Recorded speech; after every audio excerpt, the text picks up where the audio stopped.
नमस्कार दोस्तों, कैसे हैं आप लोग। इस वीडियो में हम आईआरएफसी के बारे में बात करेंगे क्योंकि आज इनके रिजल्ट थे। तो गाइस ये बात आपको पता होगी, कल मैंने एक वीडियो बनाई थी, वहां पे आपको बोला था कि रेलवे जो शेयर्स है वो ऊपर जाएंगे। वैसा हुआ है, रेलवे शेयर्स ऊपर गए। उसके पीछे का रीजन कल बता दिया था, पॉजिटिव न्यूज़ थी। वहीं पर एक बात बोली थी कि आपको आईआरएफसी के आज रिजल्ट देखने को मिलेंगे। वैसा हुआ है, रिजल्ट इनके आ गए हैं, आफ्टर मार्केट रिजल्ट आए हैं। जो भी इंपैक्ट होगा वो कल आपको रिजल्ट्स का देखने को जरूर मिलेगा। वहीं पे कल एक और बात बताई थी कि जो अडानी के शेयर है वो नीचे जा सकते हैं, वैसा ही हुआ है। उसके पीछे सभी को पता था कि जो हिडनबर्ग की रिपोर्ट आई थी, उसके चलते हुए थोड़ा सा आपको प्रेशर देखने को मिल रहा था, वो देखने को आपको जरूर मिला है। तो गाइज ये अब हम बात कर लेते हैं जो आईआरएफसी के रिजल्ट है वो कैसे हैं। उससे पहले बता दूं कि कोई भी डिसीजन लेनी है उससे पहले 22 जो कि यहाँ से 9-10 दिन आगे हैं, वहाँ तक आप जरूर आईआरएफसी में वेट कर सकते हो, क्योंकि इनकी जो रिकॉर्ड डेट है 70 पैसा पर शेयर डिविडेंड की, वो आपको 22 देखने को मिलेगी। तो एटलीस्ट यहाँ से 10-12 दिन आप और भी वेट कर सकते हो, आपको पर शेयर 70 पैसा डिविडेंड देखने को मिल जाएगा। अब गाइस रिजल्ट्स की बात कर लेता हूँ। और यहाँ पे ना बहुत सी चीज़ें देखने को मिल रही है, बहुत से लोगों को रिजल्ट समझ नहीं लग रहा है कि यार क्या हुआ है। अगर मैं समराइज्ड वे में बात करूं तो यहाँ पे इस क्वार्टर में जो कि 30 जून 2024 को क्लोज हुआ है क्वार्टर, उसको अगर मैं 30 जून 2023 का जो क्वार्टर था, पिछले साल का सेम क्वार्टर, उसके साथ कंपेयर करूं तो ओवरऑल आपके रेवेन्यूज फ्रॉम ऑपरेशन बढ़ के आए हैं।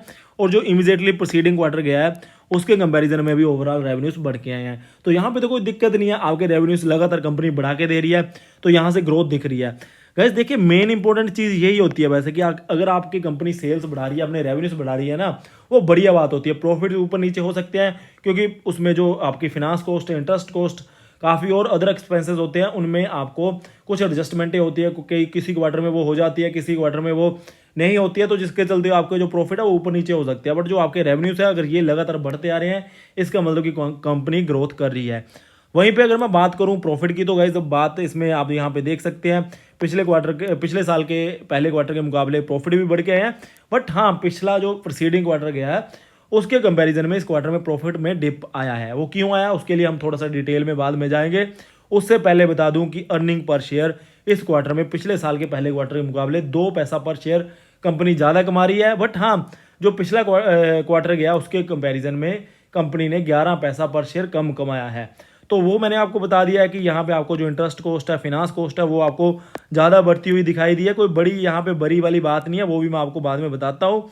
अब यहाँ पे आप डिटेल में देख सकते हैं रेवेन्यूज फ्रॉम ऑपरेशन में इनके जो कंपनी है, इनके जो मेन एक्टिविटीज़ हैं वो 2 ही एक्टिविटीज़ हैं, एक इंटरेस्ट इनकम अर्न करना, एक लीज इनकम। तो आपको पता होगा ये कंपनी इंडियन रेलवे से इंटरेस्ट के थ्रू भी इनकम अर्न करती है और लीजेस के बेस पे भी इनकम अर्न करती है। तो इंटरेस्ट इनकम इनका थोड़ा सा डिप आया है, आप यहाँ पे ये देख सकते हैं, पिछले साल के पहले क्वार्टर के मुकाबले भी और प्रीसीडिंग क्वार्टर के मुकाबले भी इनकी इंटरेस्ट इनकम जरूर कम हुई है। बट गाइज वहीं पे लीज इनकम में आपको ग्रोथ देखने को मिली है। तो हमें तो ओवरऑल देखना, ओवरऑल में यहाँ पे आपको टोटल रेवेन्यूज में ग्रोथ देखने को मिली है। अच्छी बात है, यहाँ तक इसके जो भी रिजल्ट्स है उनके लिए थम्स अप है। यहाँ पे दिक्कत ये आ रही है कि जो इनकी फिनांस कॉस्ट है वो काफ़ी बढ़ रही है, पिछले साल के पहले क्वार्टर के मुकाबले भी बढ़ के आ रही है और पिछले जो प्रीसीडिंग क्वार्टर है उसके मुकाबले भी बढ़ के आ रही है।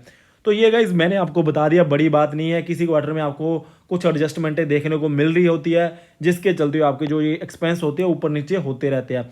अब मैं यहाँ पे आपको ये बात बता सकता हूँ कि जैसे क्वार्टर ऑन क्वार्टर बेसिस पे पिछले साल इस कंपनी ने परफॉर्मेंस दिखाई थी, ग्रोथ दिखाई थी, अगर वैसी ग्रोथ आपको इस साल में भी क्वार्टर ऑन क्वार्टर बेसिस पे देखने को मिलती है, तो ये 2024 के आपको जो रिजल्ट देखने को मिलेगा ना, जब इसको आप कंपेयर करोगे 2025 के रिजल्ट के साथ, तो आपको 2025 में काफ़ी ग्रोथ देखने को मिलेगी और वहाँ पे भी ये शेयर भागेगा। तो मेन चीज़ यही होती है कि आपकी जो कंपनियां हैं वाई ऑन वाई बेसिस पे, क्वार्टर ऑन क्वार्टर बेसिस पे अच्छी परफॉर्मेंस देती जाए, ठीक है ना। तो बाद में वही चीज़ ज़्यादा इम्पैक्ट करती है। तो यहाँ पे आपको ये तो मैंने बता ही दिया कि इनके जो अर्निंग पर शेयर है थोड़ा सा वहाँ पे डिप आया। तो गाइस मेरे अकॉर्डिंगली यहाँ पे हम ये नहीं कह सकते कि बहुत ही एक्स्ट्रा ऑर्डिनरी रिजल्ट आ गया, वो तो सभी को पता है। बट ये भी ऐसा नहीं है कि यहाँ पे रिजल्ट खराब आया है, ऐसा कुछ नहीं है। अगर आपके पास ये शेयर है, होल्ड करके चलना चाहिए। और एक और भी चीज़ हो जाती है गाइस, आपको मैंने एक बात बताई थी पहले भी, ये मैंने आपको बात बोली है कि इसने ना 230 के हाई लगाए हैं ऑलरेडी। ये 230 के हाई कंपनी लगा चुकी है।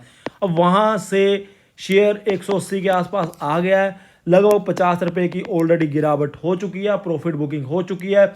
यहाँ से अगर फर्दर नीचे जाना भी है, कोई नेगेटिविटी आती है, तो 5 से 10 रुपये और नीचे चला जाए कोई बड़ी बात नहीं है। बट जो ऊपर 230 है वो आपको जल्द फिर से देखने को मिल जाएंगे। जैसे ही कल मैंने आपको न्यूज़ बताई थी, इंडियन ईस्टर्न रेलवे के लिए गवर्नमेंट ने काफ़ी पैसा अप्रूव किया, 24,567 करोड़ के आसपास अप्रूव किया। ऐसे आपको कोई और प्रोजेक्ट भी देखने को मिलेंगे। आरबीएनएल में आपको मोर देन 10% की तेजी आज देखने को मिली थी, तो आईआरएफसी में आपको ऐसी तेजी देखने को मिल सकती है। तो ऊपर 223 के लिए आपको 50 रुपये की आपको एक जो बेनिफिट है वो हो सकते हैं 223 के ऊपर जब जाएगा। बट नीचे मैं आपको बता दी, ज़्यादा नीचे नहीं जाने वाला ये शेयर, तो आपको ज़्यादा यहाँ पे घबराने की बात नहीं होनी चाहिए, कोई पैनिक नहीं करना है। अगर आपके पास शेयर पड़ा हुआ होल्ड करके चलिए। और आपको ये भी बात पता होगी, हमने काफ़ी नीचे ये शेयर खरीद रखे हैं, जो हमारे व्यूवर्स हैं रेगुलरली हमें देखते हैं, तो उन सभी को नहीं बेचना है, नहीं बेचना है। और मैंने कल भी बोला था कि आज ऊपर शेयर जाना चाहिए, गया है। बट हाँ, अगर रिजल्ट ये पहले आ जाते हो सकता है कि शेयर थोड़ा सा और ऊपर चला जाता। रिजल्ट आए हैं आफ्टर मार्केट, इसका जो भी इंपैक्ट है वो आपको कल ट्रेडिंग सेशन में देखने को जरूर मिल जाएगा। बट हाँ, आप बेचिए मत। और इसके अगर आपके पास ये इसकी होल्डिंग काफ़ी नीचे ले रखी है तो होल्ड करके चलिए। Thank you for watching. जय हिंद।